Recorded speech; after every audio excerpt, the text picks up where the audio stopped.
ഒരാൾക്ക് ഒരു സാധനം സമ്മാനമായി നൽകിയാൽ പിന്നെ അതിനെക്കുറിച്ച് പറഞ്ഞുകൊണ്ടിരിക്കുന്നത് ശരിയാണോ? അല്ല, അല്ലേ? അതുപോലെ തന്നെയാണ് ഗിഫ്റ്റായി കിട്ടിയ ഒരു സാധനത്തിന്റെ പോരായ്മകൾ പറഞ്ഞു നടക്കുന്നതും ഒരു മാന്യതയല്ല. പറഞ്ഞു വരുന്നത് രേണു സുധിയും ഫിറോസും തമ്മിലുള്ള വാദപ്രതിവാദത്തെക്കുറിച്ചാണ്. സിനിമ ടെലിവിഷൻ കലാകാരൻ കൊല്ലം സുധിയുടെ മരണത്തിന് പിന്നാലെ രേണു സുധിക്കും മക്കൾക്കുമായി നിർമ്മിച്ചു നൽകിയ വീട് വീണ്ടും സമൂഹ മാധ്യമങ്ങളിൽ പ്രധാന ചർച്ചാ വിഷയമാവുകയാണ്.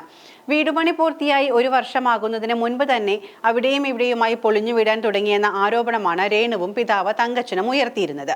അത് ഓൺലൈൻ മാധ്യമങ്ങൾ ഏറ്റുപിടിച്ചതോടെയാണ് വീട് നിർമ്മിച്ചു നൽകിയ KHDC എന്ന കൂട്ടായ്മയും വെട്ടിലായത്. രേണുവിന്റെ കുടുംബത്തിനുള്ള വീട് നിർമ്മിക്കുന്നതിന് നേതൃത്വം നൽകിയത് KHDC ഫിറോസിനെതിരെ വലിയ വിമർശനവും ഉയർന്നിരുന്നു. വീടിന്റെ നിർമ്മാണത്തിൽ ഗുണനിലവാരം പുലർത്തിയില്ലെന്ന ആക്ഷേപമാണ് ഫിറോസിനെതിരെ ഉയർന്നത്.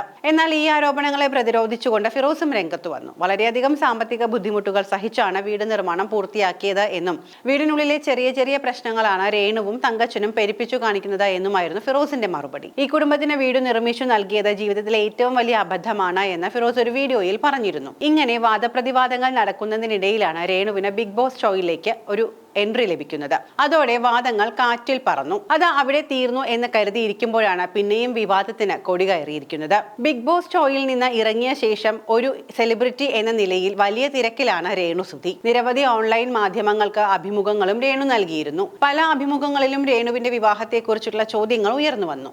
എന്നാൽ ഇതിനൊന്നും വ്യക്തമായ മറുപടിയില്ലാതെ രേണു ഒഴിഞ്ഞു മാറുകയാണ് ഉണ്ടായിരുന്നത്. നിരവധി പ്രപ്പോസലുകൾ വരുന്നുണ്ട് എന്ന് രേണു വെളിപ്പെടുത്തിയതോടെ വിവാഹത്തെക്കുറിച്ചുള്ള അഭ്യൂഹങ്ങളും ഉയർന്നിരിക്കുകയാണ്. ഈ ചർച്ചകൾക്കിടയിൽ രേണുവിന്റെ ഒരു ചിത്രത്തിന് താഴെ ഫിറോസ് കുറിച്ച കമന്റാണ് ഇപ്പോൾ വലിയ വിവാദമായിരിക്കുന്നത്. വിവാഹം കഴിക്കാൻ വല്ല തീരുമാനവും എടുക്കുകയാണ് എങ്കിൽ ആ വീട് തിരിച്ചു നൽകണം, അത് മറ്റാർക്കെങ്കിലും നൽകാമെന്നാണ് ഫിറോസ് കമന്റ് ഇട്ടത്. ഇതിനു പിന്നാലെ രേണുവിനെ വീട് നിർമ്മിച്ചു നൽകിയത് വലിയ മണ്ടത്തരമായെന്നും വിവാദങ്ങൾക്ക് ശേഷം തന്റെ ബിസിനസ് കുറഞ്ഞുവെന്നും ഫിറോസ് പ്രതികരിച്ചതും വലിയ വിവാദമായി. ഞങ്ങളെ വെറുതെ വിടണമേ എന്നും ഫിറോസ് അഭ്യർത്ഥിച്ചിരുന്നു. ഇപ്പോഴിതാ ഫിറോസിനുള്ള ശക്തമായ മറുപടിയുമായി രേണു സുധി രംഗത്ത് വന്നു. തന്റെ പേരിലല്ല വീട് എഴുതി തന്നത് എന്നും സുധിച്ചേട്ടന്റെ 2 മക്കളുടെ പേരിലാണ് ഈ വീടുള്ളത് എന്നും പിന്നെ ഞാൻ വിവാഹം കഴിച്ചാലും കഴിച്ചില്ലെങ്കിലും ഫിറോസിന് എന്താണ് പ്രശ്നമെന്നുമാണ് രേണു ചോദിക്കുന്നത്.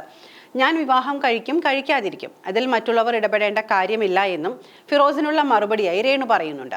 സോഷ്യൽ മീഡിയയിൽ വീഡിയോ പങ്കുവച്ചുകൊണ്ടായിരുന്നു രേണുവിന്റെ പ്രതികരണം.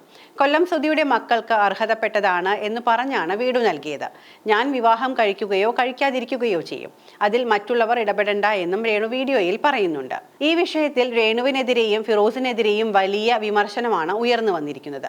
രേണു വന്ന വഴി മറക്കരുത് എന്നും അർഹതയില്ലാത്തവർക്കാണ് വീട് നിർമ്മിച്ചു നൽകിയത് എന്നും ഫിറോസിനെ പിന്തുണയ്ക്കുമെന്നവർ പറയുമ്പോൾ സഹായം ചെയ്തു എന്ന് കരുതി ഒരു വ്യക്തി ജീവിതകാലം മുഴുവൻ അടിമയായി കഴിയണം എന്ന് കരുതരുത് എന്നും ഫിറോസിനെതിരെയുള്ള പ്രതികരണങ്ങൾ പറയുന്നു. പലപ്പോഴും പക്വമല്ലാത്ത മറുപടികളും അഭിപ്രായങ്ങളും പറഞ്ഞിട്ടുണ്ട് രേണു പല സമയങ്ങളിലായി. എന്നാൽ ഇപ്പോൾ എന്തുതന്നെ ആയാലും ഇതിൽ ന്യായം രേണുവിന്റെ ഭാഗത്തല്ലേ? വിവാഹം വേണമോ വേണ്ടയോ എന്നത് അവരുടെ മാത്രം തീരുമാനമാണ് എന്നിരിക്കെ എന്തിനാണ് ഫിറോസ് ഇത്തരത്തിൽ പൊതുമാധ്യമത്തിൽ വന്ന് ഇങ്ങനെയൊരു കമന്റ് ഇട്ടത്? നിങ്ങൾക്ക് എന്തെങ്കിലും പറയണമായിരുന്നുവെങ്കിൽ അവരോട് വ്യക്തിപരമായി പറയാനുള്ള അവസരമുണ്ടല്ലോ. അവരുടെ നമ്പർ കിട്ടാൻ വലിയ പാടൊന്നുമില്ലാത്ത കാലഘട്ടമാണിത്.